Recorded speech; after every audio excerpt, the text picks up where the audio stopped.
और ट्रंप ने ईरान के साथ जंग छेड़कर अमेरिका को अब तक के सबसे बड़े संकट में डाल दिया है, क्योंकि उसके हथियारों का जखीरा खत्म होने के कगार पर है, जिसमें उसके 3 सबसे घातक हथियार शामिल हैं। इसमें पहला नाम है पैट्रियट इंटरसेप्टर मिसाइल का। खबरों की माने तो पैट्रियट इंटरसेप्टर मिसाइल का स्टॉक पूरी तरह से खत्म हो चुका है, जिसकी भरपाई करने में अमेरिका को साल 2029 तक का समय लग सकता है। वही थर्ड सिस्टम की बात करें तो अब बिना मिसाइलों के लाचार है ये सिस्टम, क्योंकि इसका नया स्टॉक UEM जयपुर एक आदर्श लक्ष्य है। भावी छात्रों के लिए अच्छी नौकरी, भविष्य के लिए तैयार कौशल के साथ अच्छी शिक्षा।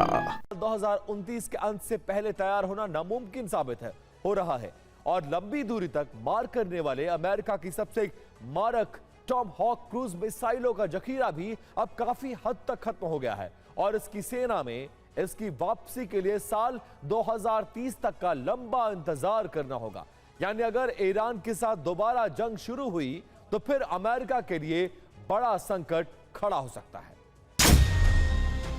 डिफेंस रिपोर्ट बता रही है कि अमेरिका फिलहाल कोई नया युद्ध लड़ने की स्थिति में है ही नहीं।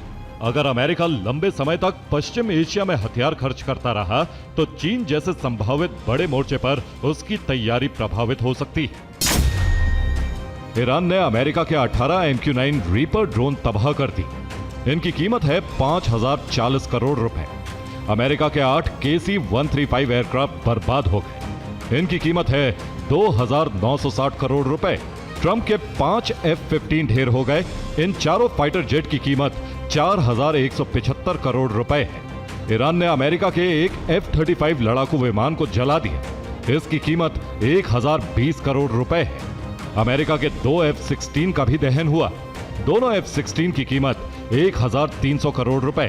700 करोड़ रुपए का अमेरिकी F-18, 800 करोड़ रुपए के 4 हेलीकॉप्टर और 200 करोड़ रुपए का A-10 फाइटर जेट भी जल चुका है। अमेरिका के 4 थर्ड एयर डिफेंस सिस्टम भी तबाह हो चुके हैं। इन चारों थर्ड की कीमत है 80,000 करोड़ रुपए। यानी ईरानी हमले में अमेरिका के करीब 1 लाख करोड़ के हथियार तबाह हो चुके हैं। ये तो सिर्फ बड़े हथियारों के नुकसान का आंकड़ा है। ईरानी हमले में जो अमेरिकी एयरक्राफ्ट कैरियर को नुकसान पहुंचा है, इसके अलावा ईरानी हमलों को रोकने के लिए अमेरिका ने जो इंटरसेप्टर मिसाइलें दागी वो अलग हैं। यानी ईरान के साथ जंग छेड़ना अमेरिका को बहुत भारी पड़ गया है।